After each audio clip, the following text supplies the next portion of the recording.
go. Welcome back to Roll for Mischief. This game is called The Winds of War. This is the final session of our episode 3 titled What Lies Beneath. When we just left our party, they were trying to plan, trying to figure out what is going to be the best way to handle all of these seemingly intersecting agendas and organizations of people. And I think they were just about to figure out what it was. But I don't know, regardless of what happens, you know it's going to be an intense session because the DM is day drinking. And it's... Yeah, so let's get it rolling. Your character? 5 o'clock in news time. Yeah, it's. Don't worry about what time it is. Don't even worry. It's 4 o'clock somewhere in the Empire. Whatever. So your characters are just finishing up what they're talking about. Go. Yes. So it seems, fellows, that what we've managed to narrow things down to is that there's a great deal we don't understand. A navigable miasma that we must find a pathway through. But for the time being, we have an immediate concern: Ambassador Taladris.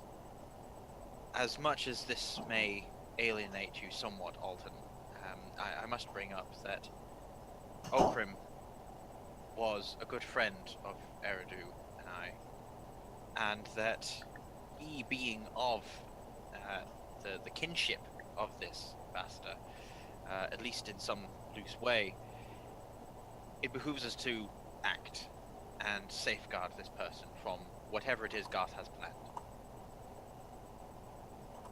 That was definitely, I think that's the smartest play.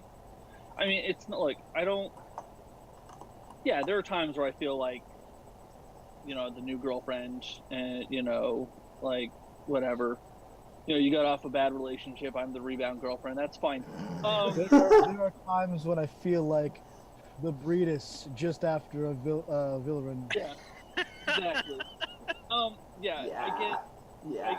I understand why some would want to spare. No, that is absolutely the smartest play. I think that the ambassador needs to be our number one priority, and from what I've gathered, Emily has the closest connection and she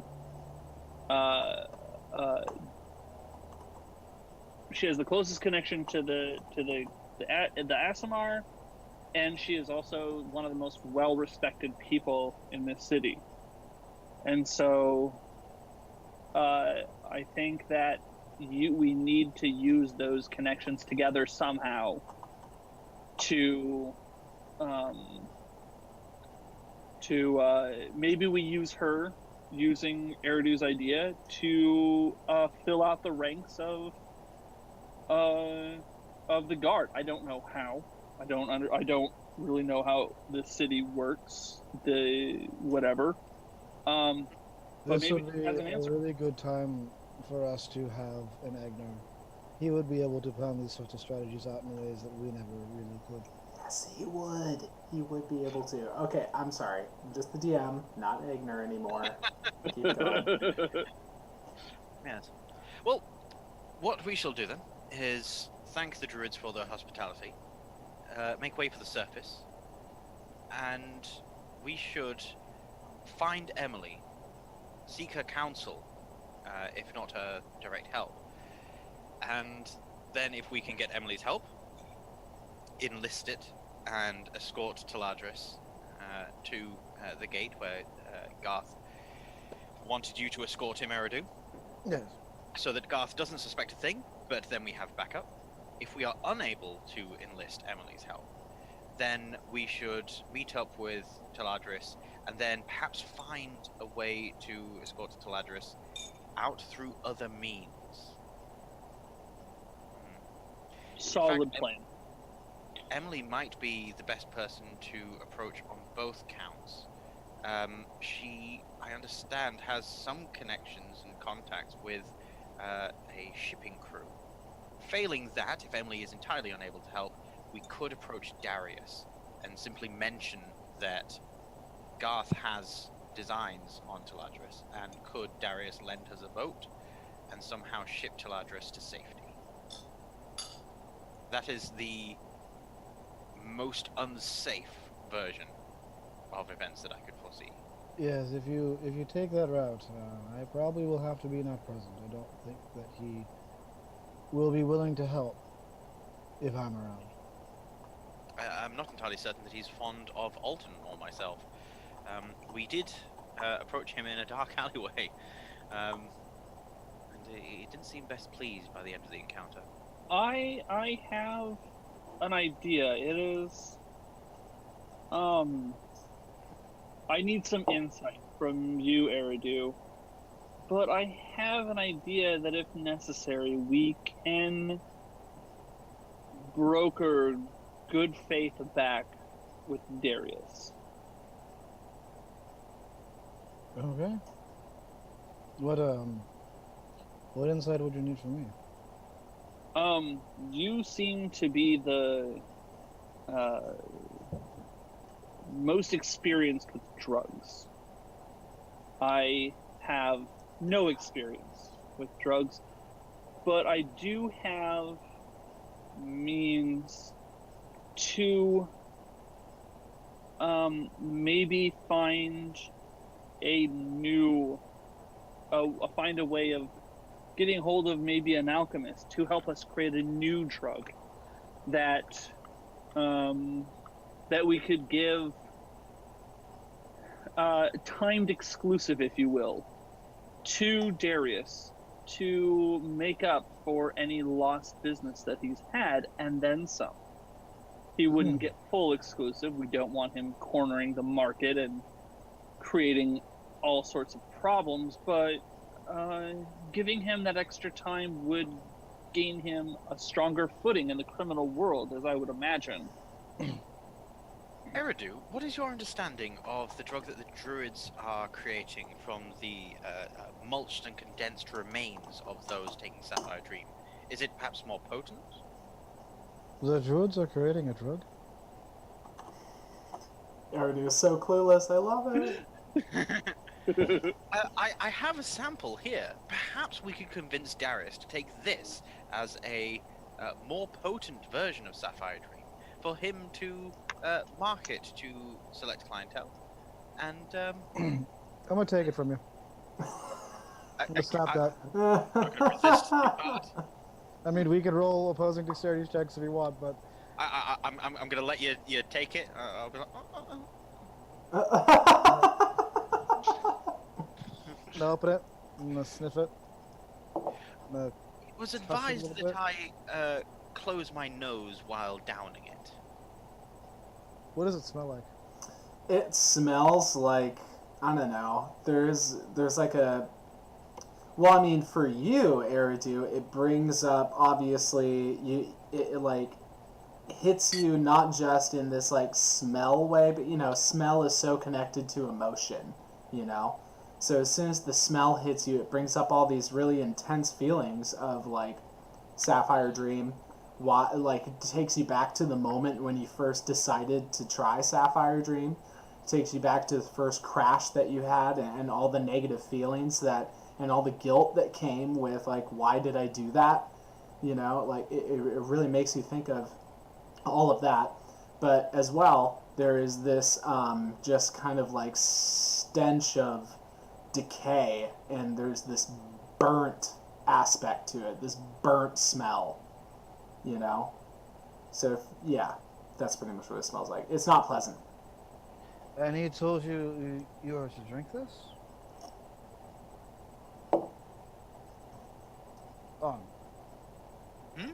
He told you you're to drink this. That is how you consume this drug.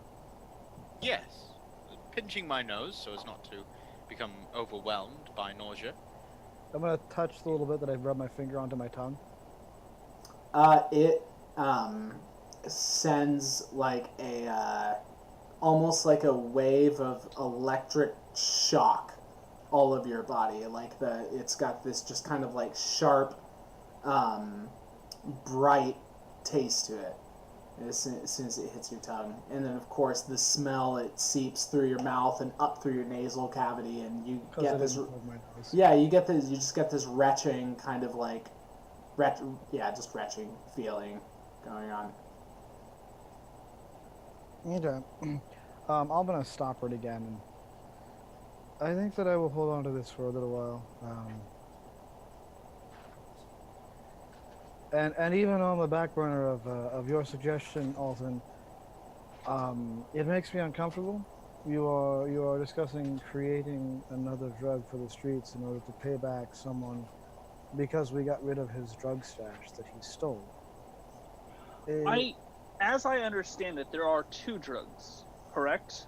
One is harmful, and one is benign. Well, right. There are many drugs, and all of them have negative drawbacks. But yes, in this moment, we are discussing the difference between sympathy and Sapphire Dream, and Sapphire Dream is much more caustic of the two. Okay, so what does sympathy do? It connects one with the emotions that make up the Feywild. On a tactile level, mostly visually. Interesting. While Sapphire Dream is an extension of that, but I don't think it truly draws from the Feywild. I believe it draws from a perversion of the Feywild. So then, what we need to look at is, because I don't want to create a perversion. I want to create, if I were to do this, I would create a maybe parallel to the sympathy, if you will. If the elves are connected to emotions, and that is what they're about, then we less fey creatures are connected to more physical planes of existence. Maybe the ethereal plane, as an example, is something that we could look at. But if we create something that is connective and not caustic, it is both profitable and non-destructive. Let us give this thought and come back to it another time. It is a long-term discussion, one that requires people whose knowledge vastly extends any of ours, especially in the alchemic ways, and more so in the understanding of the ethereal plane. I know very little about the realm of magic, and I wish to discuss this with people who do actually practice the arts and have an insight into it. However, drawing back to the situation at hand, we should probably be on our way to see Emily, because time grows short, and we do not know when this ambassador will come for sure.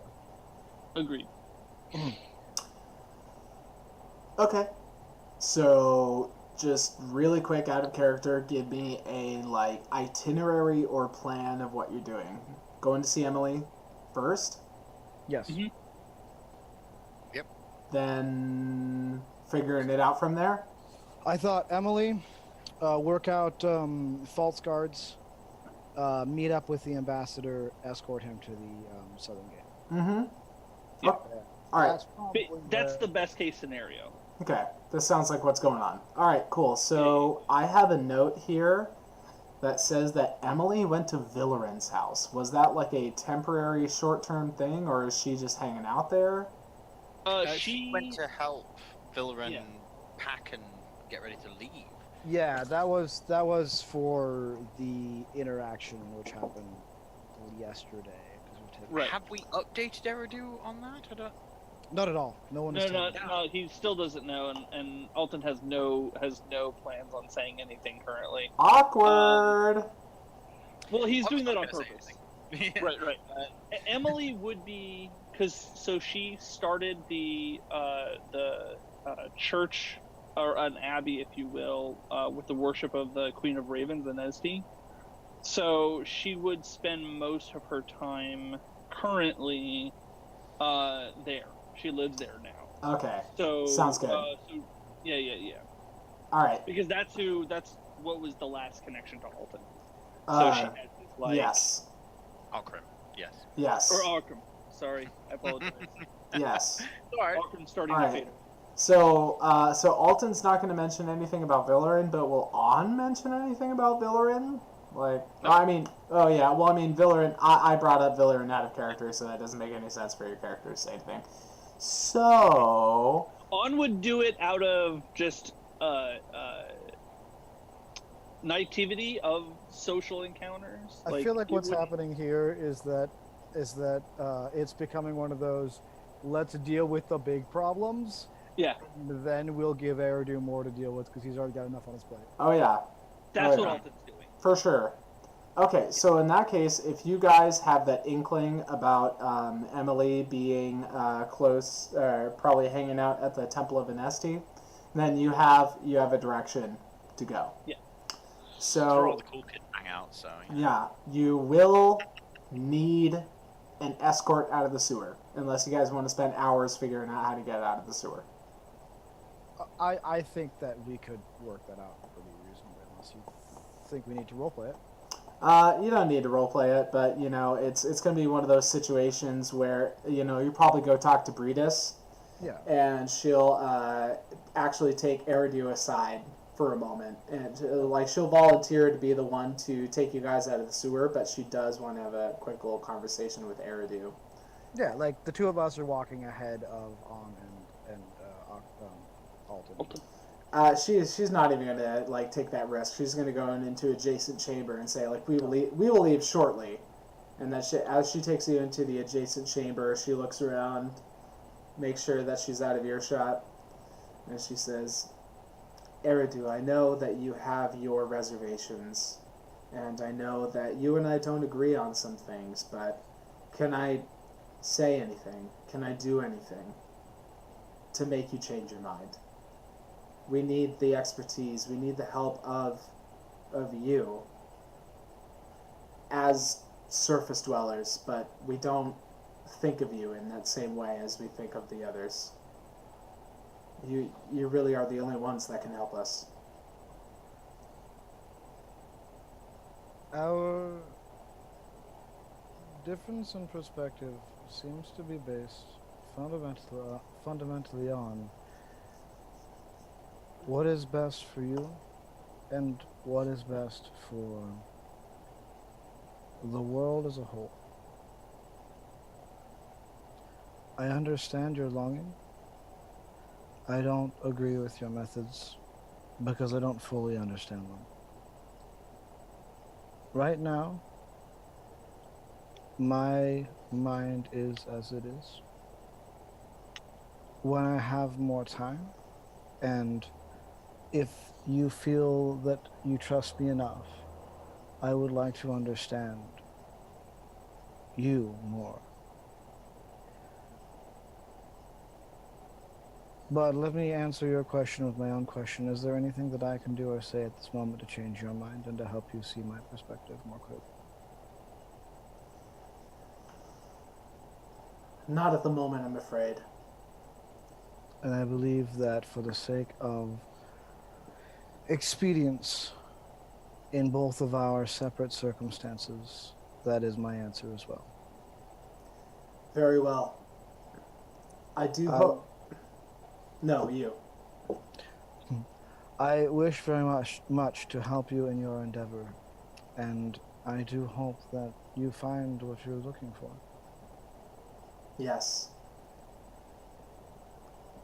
I hope you think about it and come back to us when you feel the time is right. I can assure you I will come back.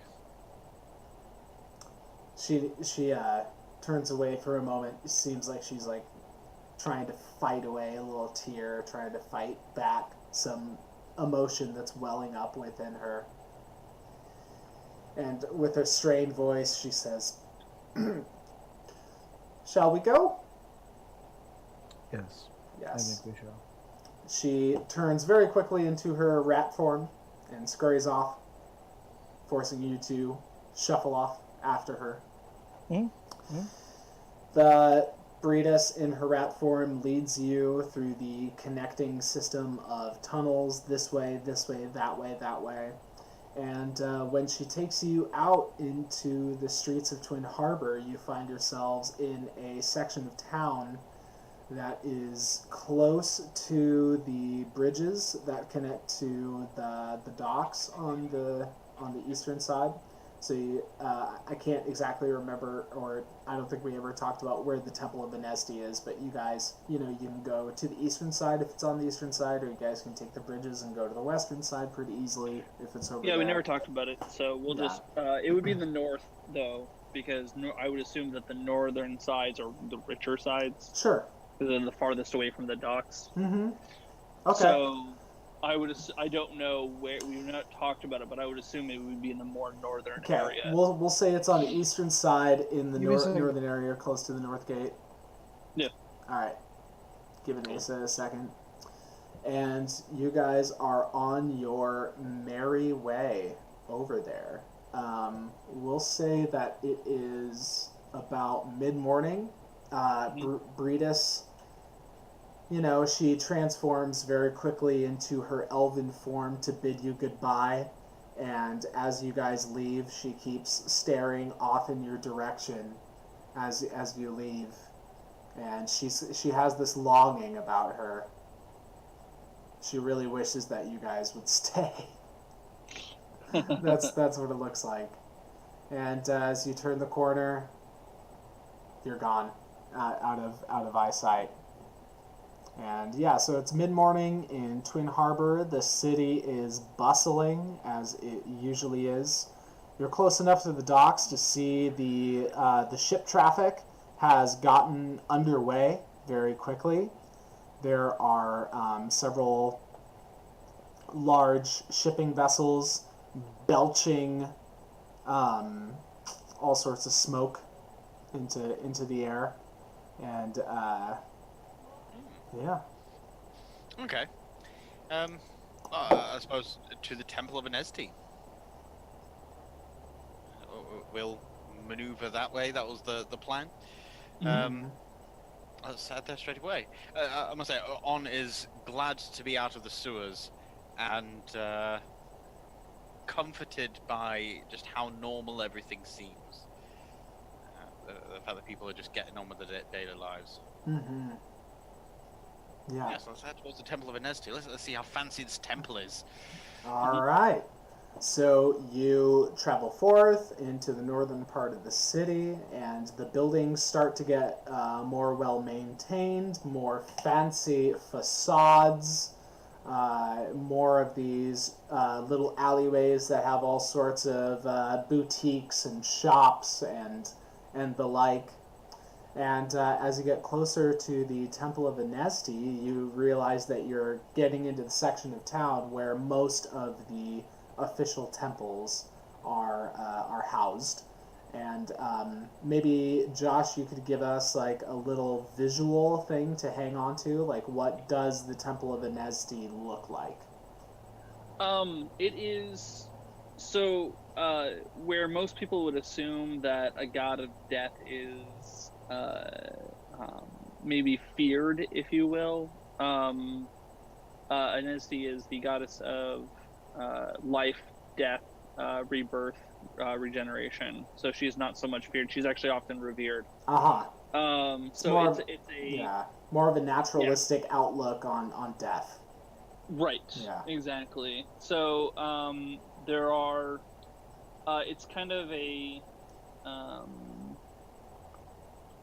It's much more open-spaced than you would see normally, like almost like a Greek-style kind of open space, with like obviously like your kind of traditional decor, statues and whatnot, and benches and whatnot. There would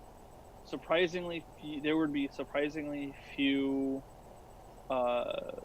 monks, if you will, not necessarily monks, but like whatever religious leaders that are there, that would be there to help especially considering if you have a goddess of death that would be there to help. People would go there for bereavement. But there would be a surprising number of children there, especially children who are lower class,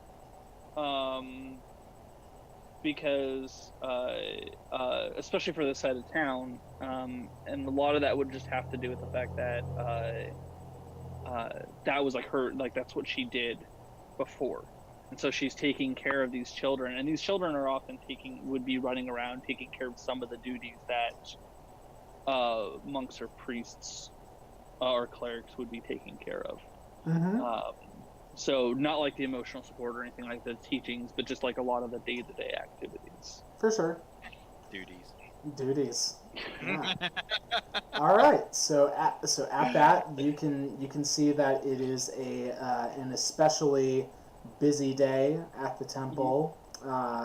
There's many duties being taken care of. You see some smaller children that have brooms, and they're sweeping off the steps up to the temple and really just trying to make sure that it is all so clean, so spick and span. As you enter into the temple and the sun fades as you're in the cool, darkened, sacred space of Anesti's temple, you see the outline of Emily, and she is a ways from you. There are several, I don't know, is plinth the right word, or like pedestal? That's a better word.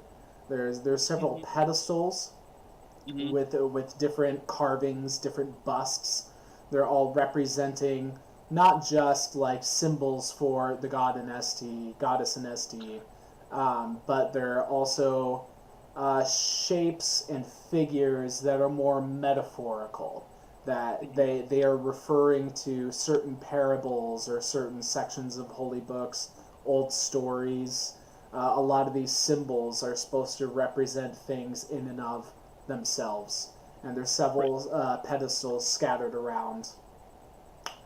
And Emily is in front of one of them, and this one is simply a raven, just a raven carved in black stone, with some bright, brilliant gemstones inlaid for the eyes.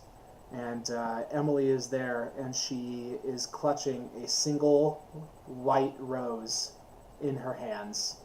And as you approach, she places the white rose sideways, gently, in front of the raven. And then stands there with her hands clasped and closes her eyes, as if in a prayer or meditation. In a loud, booming voice that will reverberate throughout the temple, On will shout, "Emily, we're here to speak with you."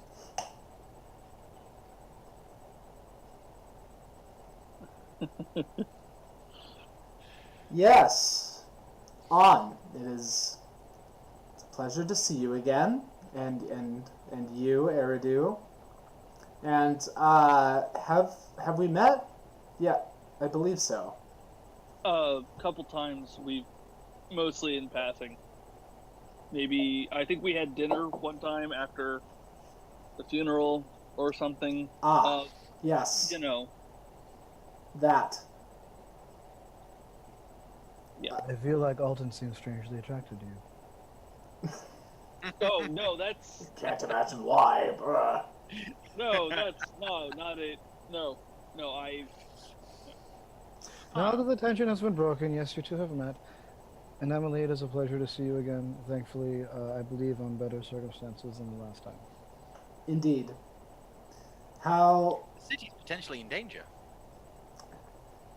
Okay, so maybe the circumstances are not better than last time, just different. look, she scans the room and just gives you this violent gesture that's like, zip it. and then she starts walking purposefully out of the temple, expecting you to follow. Follow. Mm-hmm. I'll only follow when I notice Alton and Eridu following. Very well. Alton, I believe it is bad tact for you to bring a wolf inside of the temple. Especially one of ravens. Don't wolves eat birds? Isn't that a thing that they do? Yes, I think it's the wolf that's definitely making things awkward. Sure. Yes, Alton. Duh. Well, a island wolf. She doesn't hunt birds. And even then, everyone reveres the raven. They, specifically because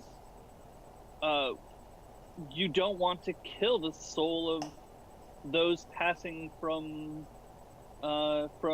into birth or from death.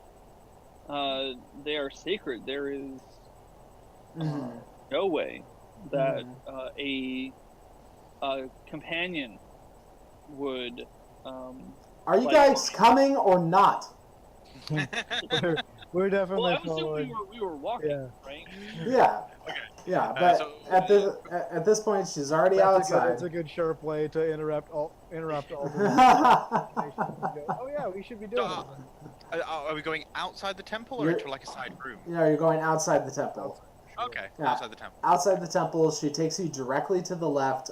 There is a small gate that leads into a beautifully maintained garden area.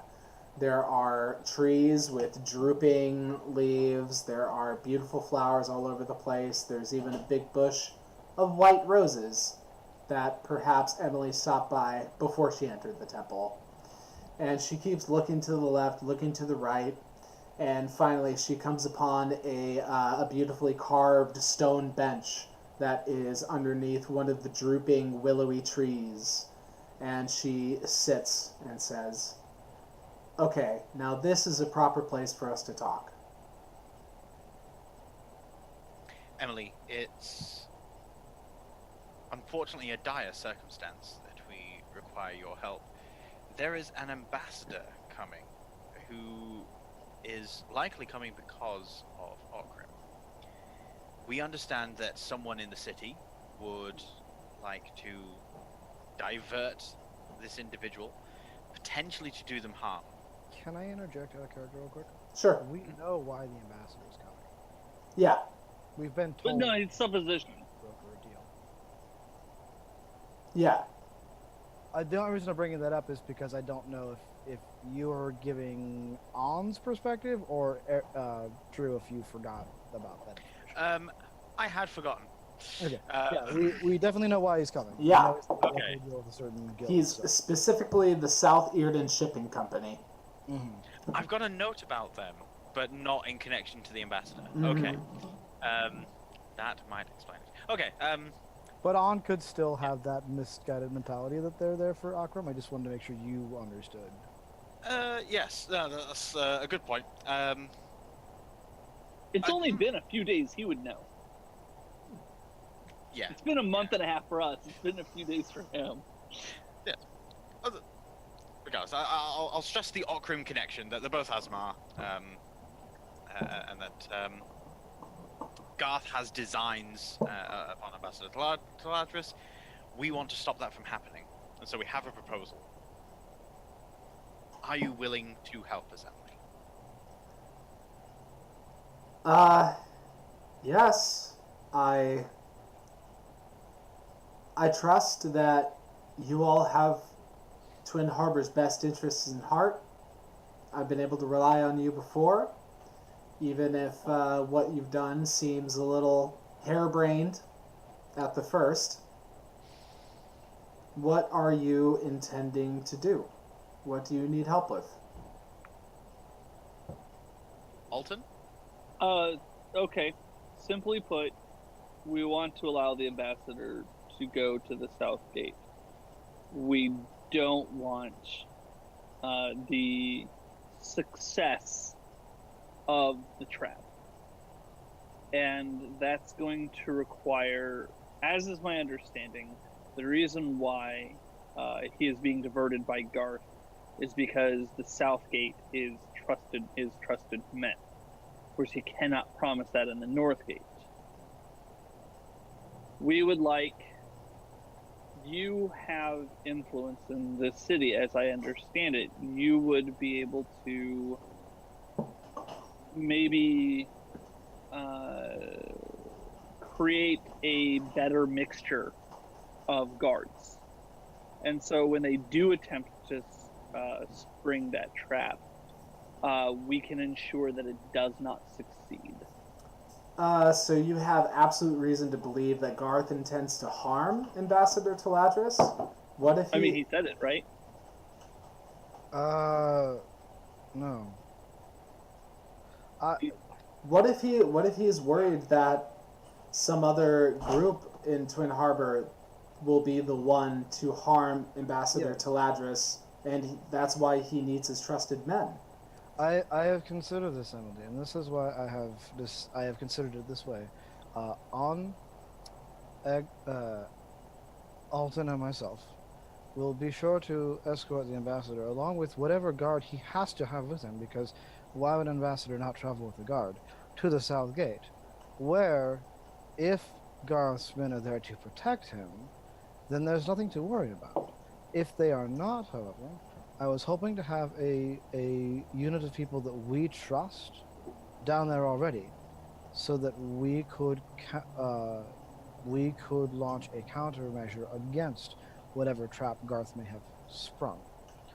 So the way I'm looking at it is I'm trying to cover both bases at the same time. If Garth is not trying to hurt the ambassador, then we have nothing to worry about.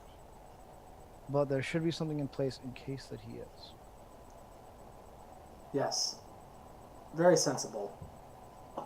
Very sensible. My concern is getting to the south gate and whether or not we will be an adequate enough defense. But he should have his own guards. It should be fine. He would be a fool not to travel with his own guards.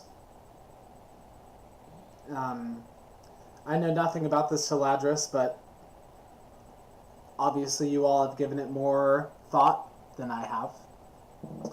And I believe I can help. There are still a large contingent of people that were involved in the dramatic events that happened recently a few months ago, and they would be willing to step up again. They will defend Twin Harbor at all costs. As for securing enough gear to help us blend in, I think that's something that I can work on. I have people that I can send. Perhaps somehow the tranquility will be helpful. I'll figure that out. Is money a concern? Not at the moment. I mean, money always makes things easier, but I think this is something that we can pull together.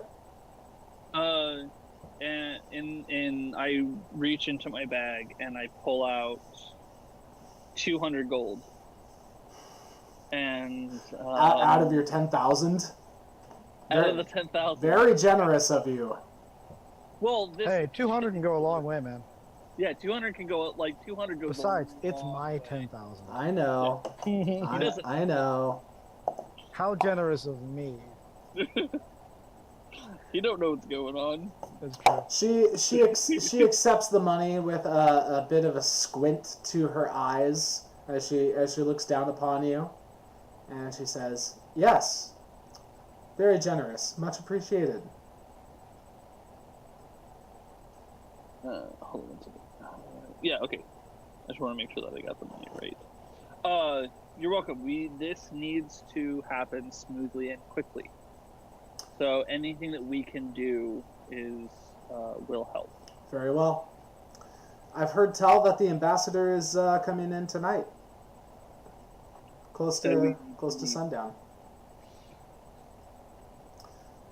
I see. Then we shall head out now and meet him as quickly as and far as down the road as we can. I trust you have everything else. We can trust you to take care of everything else. I will send out some messages right away, and meet you at the south gate. Thank you. As we leave Emily's presence, I'm just going to ask the rest of the group, should we attempt to disguise ourselves as city guard? No, I think we can. We will be able to blend in with their guard, and pass ourselves off as mercenaries that were hired due to an attack. I wasn't thinking about going through the city. I was thinking about interceding with him, with Taladril. There's not enough time to go I'm through pretty that sure all it would take is a stop in with Garth to say, I need 3 guards uniforms. Voila. Okay. No, correct. He is sending on that mission, so it does make sense. Yes. Okay. You make a solid point. We shall go. Alright, you two stay outside. I will go into, he's probably going to be at the cornerstone. Let's just be honest. And I'll go in and I'll ask for the things. Stay here. I don't want him to know who is part of this, although he probably has it figured out Especially when you ask the sizes. not good at this. Right then. Well, might as well all go in then, because I mean, it's not going to make a difference. Yes. Right. We can hand wave that whole thing if it doesn't need to happen in conversation. Going to the cornerstone? Yeah. I will say that you guys go to the cornerstone. Eridu enters. He talks to Alan, the bartender, Yep. and asks if Garth has been around. And Alan, in his not usual peppy self, but recently very peppy self, says, I told you before, Eridu, I haven't seen Garth forever. But That's right. yeah, but I don't know. There's Janine upstairs. We can go talk to Janine. That was Garth's wife, right? Yeah. Or that's... Whomever was keeping the books that one time when you guys went in and tried to find Garth. Elaine, I'm sorry. Got it mixed up. Elaine. Yeah, Janine's her middle name. It's fine. I'll go. So, okay, yeah, I'll go up and talk to her. Okay. You Elaine. probably get the stuff from her, the equipment from her. Yeah. Elaine looks really stressed and struggling with paperwork, as she usually is, and she's barely paying attention as you say your request. And when it finally sinks in for her, she just looks at you like you're crazy and says, "Yes, of course. There's a closet over there. Just please leave me alone." Well, alright, I'll go take those things, and if only I was Akram. If only. I could have sweet-talked her into something more pleasant. Alright, I'll take what I need. Alright, so you'll get enough clothes and official-looking tabards or whatever they wear that you guys will be able to disguise yourselves. Probably nab a few swords for them to carry, just in case. Yeah. It looks super official. Yeah. So yeah, I'll say that you guys can disguise yourselves reasonably well. There are going to be weird things like On's blue hands and skin and face Green. poking out, and Alton being tiny and having a wolf, but No, because that would all be standard. This is a D&D world. It's not like they're all humans. yeah, but I mean like We could just say On is a very ugly orc. yeah, you can say that. However you want to, but you're probably By orc standards, yeah, anyway. but you're probably banking on the fact that there's going to be enough people around to where it's not like a huge deal. Yeah, no, Right. Okay, so you get the stuff, you bring it to the dudes. I will remind you that Garth did specify that he wanted you to meet the escort for Teladris at the trail guard station. Oh, that's right. That's Yes, outside okay. of the city. Yeah, for Right. sure. All right, so we'll head in the direction of the trail guard station. Very well. Very well. It's a fair bit out of the city. If I were to pull up the map, and I will just because I like pulling up maps, it is far to the east off of what is detailed on the map. And again, that path splits off at the trail guard station. And he wants you to direct Teladris to the south gate, where he will be going to the north gate. Mm-hmm. And you guys are hoofing it out there. The sun is dipping lower in the sky as you walk. It is getting to kind of like late afternoon after all that walking around, talking to Emily, going to get the everything. And as you get to the trail guard station, there is no ambassador quite yet. There is no escort quite yet. But as is there anybody stationed in the trail guard? Like perhaps a Lauren? A Lauren? Just a guard? Yeah. Well, I mean, you do see one guard. It is not Lauren. It is not a little halfling. It is it's a human who looks to be middle age and stocky build, and he is just watching the trails with a look of absolute disinterest on his face. As he sees you all, he gives you a nod, and that's pretty much all he gives you. As you get closer to the intersection of paths, 3 different paths intersecting, out of the bushes and foliage steps a figure. It is a figure of very slight build, wearing a cloak. As they pull the hood off of the cloak, they reveal a very pimply face. And yes, it is one of those pimply-faced teenage boys that were talking such shit at you in the earlier sessions of this episode. And he... At the trail guard station. Yeah, well, close to the trail guard station. He's like off of the path, like as you guys are approaching.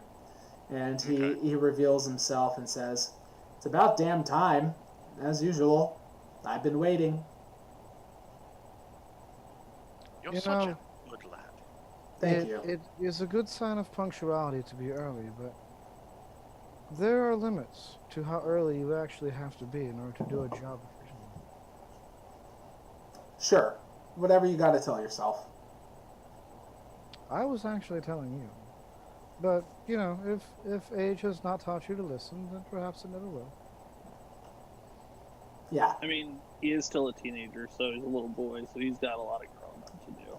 Almost 14, almost a man. Shut up. Almost 14. Yeah. Almost a little boy. Look, I don't even have to talk to you guys. I just have to make sure that you do what you gotta do. Then why would you bother talking to us if it brings you so much disdain? I don't even know. Alton, what is a teenager? Teenager is a child who is age is the number between 13 and 19. Oh. Yes. Humans or have more very short appropriately, lifespans, and so this period is actually fairly significant for them, which is why they think so much of themselves during this little larval stage. he's very similar to a centurion, someone Yes. between the ages of, say, 10 and 110. You know how they get when they're in that bracket. I recall my youth, yes. During my first century, I was a rather rambunctious lad. Okay, so Yes. as you guys are standing there and bickering with a teenage boy, We're not even bickering with him anymore. We're talking shit about him. not theirs. You As stopped listening, right? as I mean, as you do so, you hear the unmistakable sound of hoofbeats off in the distance. And around the corner and straight toward the trail guard station, there is a host of glorious, glorious looking celestial knights on beautiful white horses, fully decked out in their armor and arms.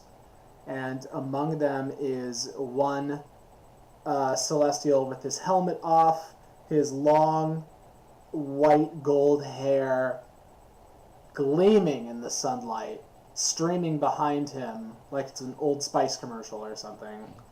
And and they are going at a very good clip toward you. all right. When they get within, visible and audible range, I'll wave at them and shout greetings. Hail there! Representative from the harbors. Greetings, representatives from the capital. We are here to inform you that there will be a slight detour to your arrival place in the city due to concerns for your master's safety. We have decided at the final moment to change which gate you shall be entering. Very well. We are your escort to said gate. Fantastic. Do I need to roll a deception? I don't think. Why would they? No? Why would they not? Okay. Believe? I mean, if you were not wearing the guard outfit, I probably would make you. Okay. Yeah. But they don't have much of a reason to disbelieve you. Okay. And the ambassador will say, I've heard rumor that things in Twin Harbor have been very tense as of late. Yes. That is a good way of putting it. Very well. Lead us on, and be quick about it. We will be late if we do not hurry. Definitely. And then we shall begin to lead them towards the south gate. All right. You guys are clopping along. The sun dips lower into the western sky, and you see before yourself, and none too long, the large southern gate of Twin Harbor. As you approach, it cranks and it cranks and it cranks up, and as you enter the threshold into the city, you see that crowds of people have come out to witness the arrival, and you also see several other city guard in similar looking garb as yourselves, and they are lining the streets. The way that the ambassador is situated is, he's like directly in the middle. He's flanked on both sides by his knights, and there are also knights in the front on horses, knights in the back. He's just like completely encased by knights. And he is, at this point, when he hits the threshold, he just kind of slows his horse down, and now he's just soaking up the admiration, clopping along, waving at everybody. Thank you, you were so kind. And you guys also lock eyes with someone on the second floor of the building. It is Emily, wearing a cloak, but she looks down at you and gives you the very knowing eyes to try and tell you that everything is gonna be okay. Okay. All right. Cool. Just a second. Yeah, no, you're good. Yeah, we carry forward to the street. Mm-hmm. Carry forward in the street. So you have this peace of mind. I'm working heavily to pick out the faces I recognize among the guards from the Yeah. faces. I was thinking of Shalax, but then I remembered that he died. Oh yeah. Yeah, Shalex had a heroic dragonborn death. So you do not see Shalex's face among them, which you There remember. were some elves. And Yeah. some Yeah, absolutely. In particular, the ones that were involved in that stealthy secret mission with you. Yeah. Those guys are there, for sure. In disguise, they're very strategically placed on the outskirts of the situation, so that they can kind of handle like whatever happens from whatever side, and that is essentially what the vibe is. You got the ambassador, you got the knights surrounding him, you've got the in disguise people that are on your side that are intermixed with all the people in the crowd. You've got the city guard. It's crowded, but it is pretty much as you guys imagined it would be. And as you continue, all of you guys, and it seems like all of your secret allies, are on high alert, ready for anything. And as you keep going and keep going, nothing out of the ordinary is going down. And then you're getting closer and closer to the central plaza that's in the middle of the eastern section of the city. And that is where the guards are, not the guards, but the knights escort. And that's where they're heading, is they're heading into the center of the city. As you enter the plaza, the sun dips low in the west, covering everything in a rusty red glow. An enormous crowd has gathered to witness the arrival of Ambassador Taladris and his glorious entourage. The celestial knights next to the ambassador look positively regal on their snow-white steeds, polished mail and gauntlets glinting in the baleful sunlight.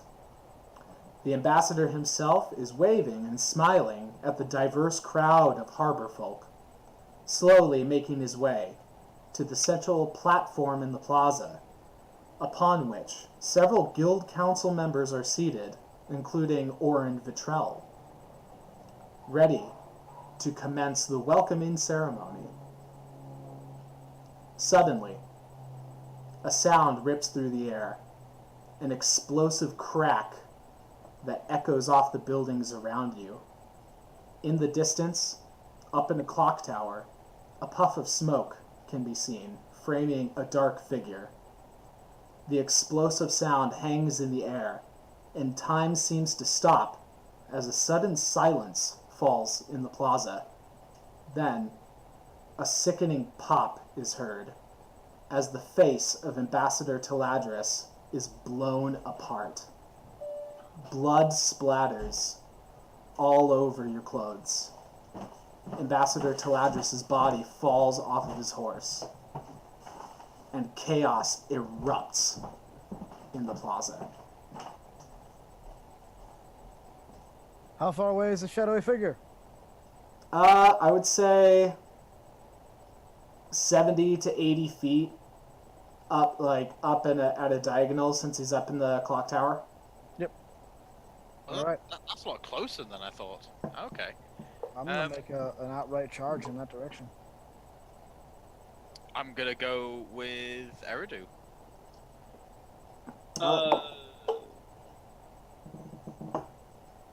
Yeah. So, this is what I would like to do. I would like to. Well, it probably wouldn't make the most sense to climb. Okay, so I was trying to be fancy and climb up it, but like I can pop 120 feet of in one round. If I no, not 100. Yeah, 120 in one round. Okay, so you're gonna try and climb. Wait, you're gonna try and climb up? Because you're not Agner. Building. Yeah. I can run into that building and up the stairs and like up. You know, it's gonna be more than 120 feet when you really consider the dimensions of things. Yeah. Considering he is 80 feet up the flat thing, but yeah, I'm gonna try to head him off before he can really hit. Mm-hmm. Okay. And I'm not even gonna look back at the two of them, confident in my own ability to like outpace the situation. But that is going to cost me action, movement, bonus action for the key point to do dash. Mm-hmm. Okay, so that's a lot of movement. So Yeah. you dash off, blood splattered all over your guard armor, and the other guys are trailing behind you. Absolutely. I would be at 80 feet because then that's when I would get on top of Domini's back. Those are the situations that I actually do it. I usually try not to. But so she would then dash as well. She doesn't go the full 120 feet because she doesn't have a dash as bonus. But we go 80 feet. Okay, so you guys are all running really fast over in that direction. Yeah. Yeah, okay. Around you, there is, like I said, absolute chaos unfolding.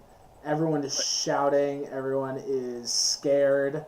That puff of smoke has left this kind of acrid stench in the air as it wafts over the plaza.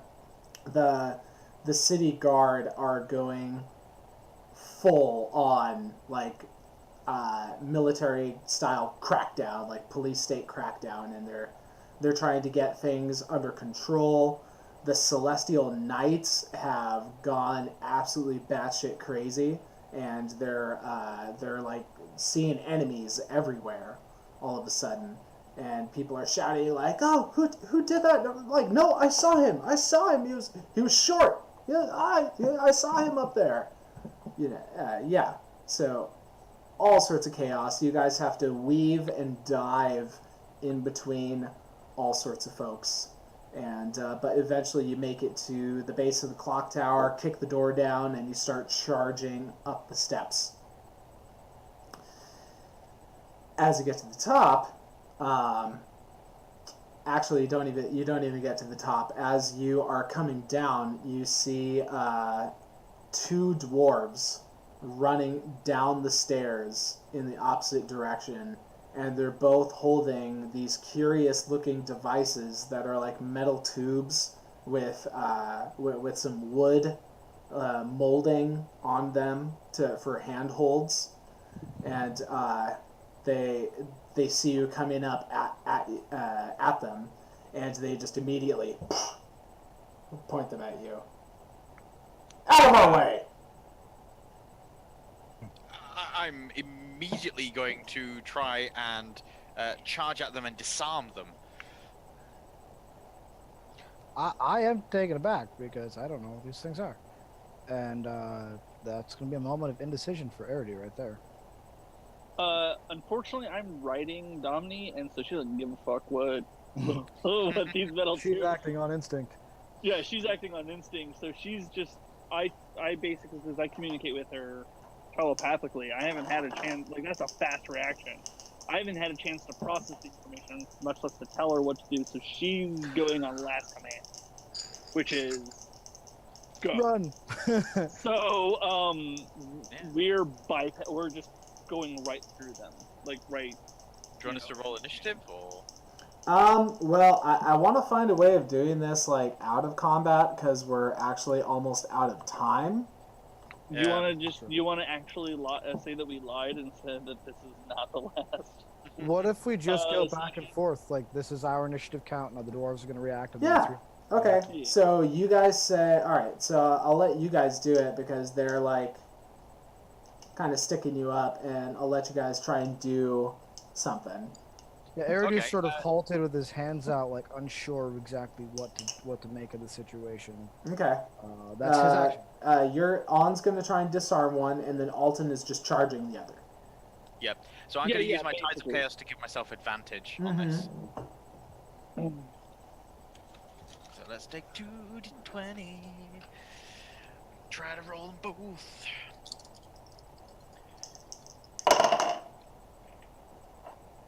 That's a 3 and a 19, so I'm glad I got advantage on that. So that 19 in total would be... best of attack, isn't it? So I will do attack. I will get a plus... I would get a -1. So that's an 18. All right, and it's a contest for disarm, right? I believe for disarming, it's just a successful attack roll. Instead of doing damage, you remove the weapon. Oh, okay. All right. In that case, yes, you are able to disarm one of them. And Alton, you go ahead and do a roll. Okay, what kind of roll? What are you trying to do? Go, like, just continue. I'm going just realistically, like, there's no stopping. So we're just bolting through them. Okay, so I guess that gives me an attack of opportunity. Correct. Probably what? Now, granted, that's disadvantage because they're using ranged weapons. But yeah. What if he uses it as a melee weapon? Okay, that would in fact be. All right, so does a 19 hit your AC? Yes, it hits my AC. All right, so he'll whap you across the head as you pass by for 6 damage. He'll just take the end of that metal tube and just hit you right in the head. Kind of like shake, like it's like ugh. Okay, just do I incur an attack on both of them or just the one? What? Do I incur attacks of opportunity on both of them or just the one? The other one got disarmed by on. Oh, okay, cool. So you blow right by, and he smacks you, and then it's the dwarf's turn. The one of them that is grappled by on, or not grappled but disarmed by on, is just going to try and wind up and do a haymaker right to your face on. So I rolled like an 18. That hits. Yeah. Okay. So max damage. And he's got a pretty good strength modifier, so that's like 7 damage right to your face. He just cracks you right in the nose and you start bleeding. Ouch. Now, Asa. Oh. Okay, so that is going to be like 18 against your AC. And hold on. What's going on? How am I getting attacked? I'm not near any of them, and one of them just smacked me. You're getting shot, Asa. Okay. You are getting shot, and you get shot for like 14 damage. All right. Well, yeah. So so which dwarf is shooting? There's only 2 of them, right? So It's the one that just smacked Alton on the head. He smacks him on the head, then he looks behind to make sure he's not getting like stabbed in the back right away, and then he looks right at you. That's awesome. Okay, so this is going to be very much like what happened in The Watchmen. Eridu, like, his hand shoots out, and then he kind of like tumbles to the side and goes rolling down the stairs. And as he opens his palm, there's this thick metal slug half embedded into his palm. I've negated the damage by 13 with my deflect missiles thing. Oh, that's dirty. Oh, that's dirty. You just wanted to be a big old badass, huh? Eridu is staring at this thing in his hand, just like dumbfounded by this, pretty much metal cannonball that's the size of, a marble, maybe bigger. Well, we don't even have cannonballs at this point. It's just this like metal, like chunk of deformed metal. Chunk of metal, yeah. Yeah. And of course, in this enclosed space, I'm sure that the crack of that is just sort of all over. Oh yeah, no, absolutely. It actually it will disorient you guys in a big way. Okay. To the point where I'm going to say that you guys are so shocked by it that they're able to slip by you without attacks of opportunity, because you're all going like, ah. Okay. Yeah. God damn it. Yeah, rolling to his feet after they kind of get past him, Eridu charges out into the crowd, looking around frantically, but by now these two figures would have gotten themselves lost in the chaos easily. Mm-hmm. And I'll stagger out, still discombobulated, put my hand on Eridu's shoulder to steady myself more than anything. Have And we I'll- just Good. failed? I'm gonna turn to you and open my palm and say, "Well, definitely something bad has happened, but what do you suppose this is?" Some residue of magic, perhaps? Whatever those What a- things are, they seem to make pain out of nothing. It is, I believe this came out of one of those boomsticks. Very, very smart. You guys would actually call them thunderwave sticks because that would be the most approximate It made a boom and it's a stick. analogy. I Thunderstick. wanted to make the analogy. I wanted to make the reference. I know. I'm Don't just correct saying. So Perhaps I freaked upstairs, out about 1995. are they? I'm assuming it's empty upstairs, or did I meet anyone else upstairs? Because I'm clearly. Oh, you got up to the clock tower, and you do not see anyone up there. It Okay. seems like it was only the two dwarves up in the clock tower. Okay, so then yeah, I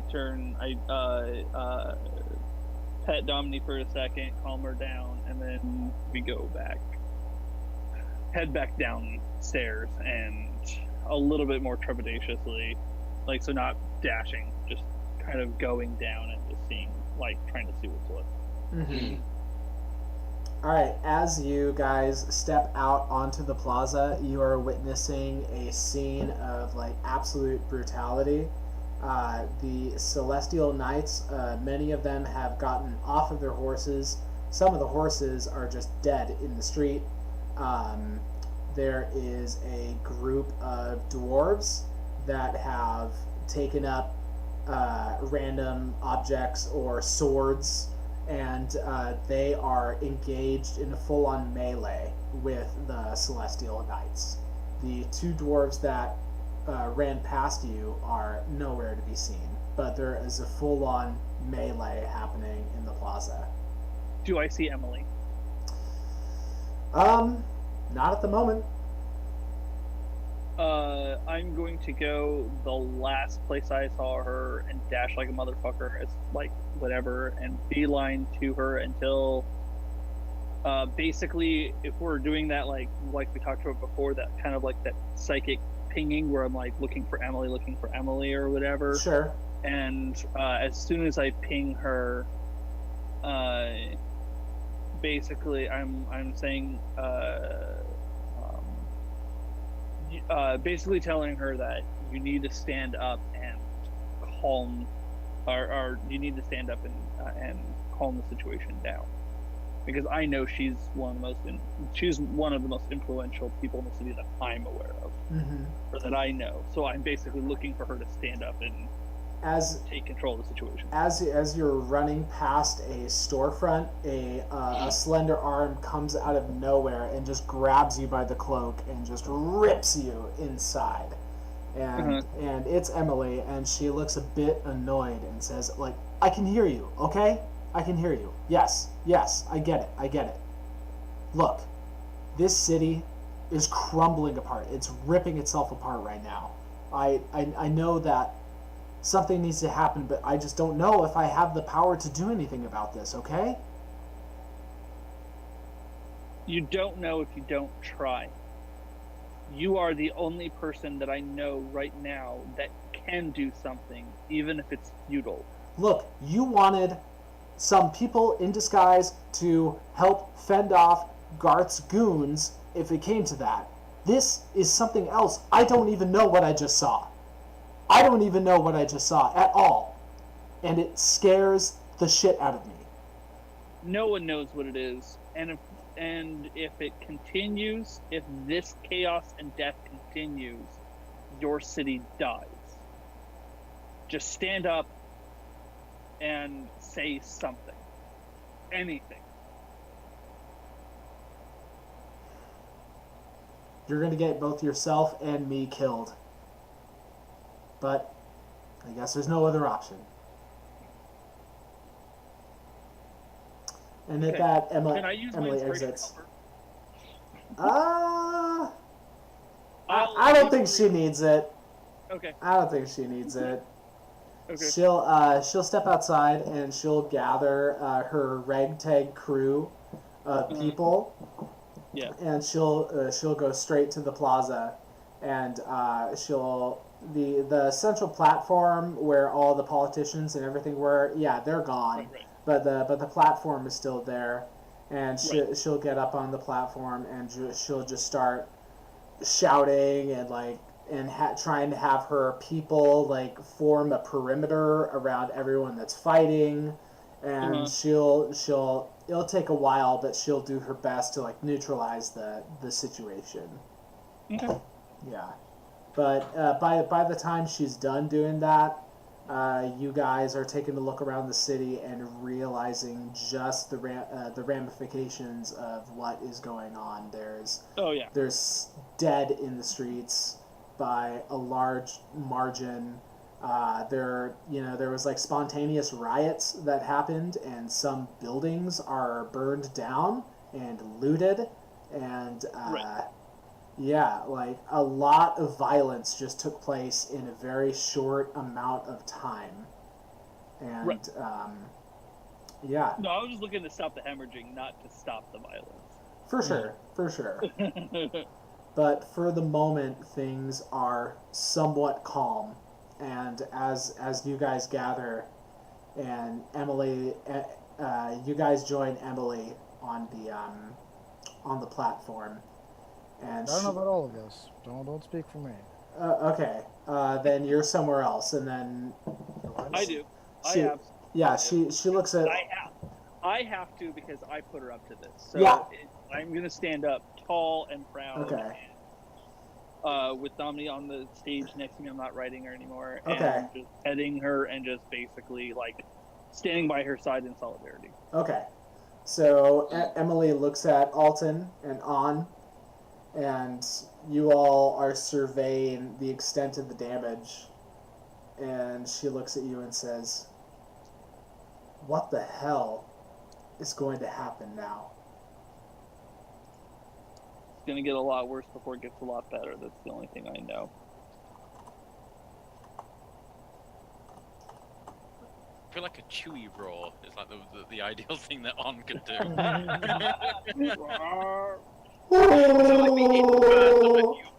It's like the bad medal ceremony. Yeah, it's pretty bad. Jeez. So, I think that is pretty much honest. What? Okay, Yeah. so a reason why I wanted to not be on this terrible conclusion to Star Wars, Episode 4, is that Eridu begins to walk slowly back towards his apartments, staring at the metal ball in his palm, with his left hand digging at the flesh to try to pull it out of where it's been dislodged. Walking through familiar parts of town, he passes. He doesn't even pass. He just kind of shoulder checks Alan, who's standing outside the cornerstone with blood dripping from his head, just kind of disorientingly calling out names of his family. And Eridu doesn't even give him a look as he just kind of bumps into him and keeps walking. Finally making it back to his apartment, he opens the door and slams it shut, and then slams his back against it and slides down to a sitting position where he's finally able to dislodge the bullet from his palm. And then he just shouts, "Vilren, I need you."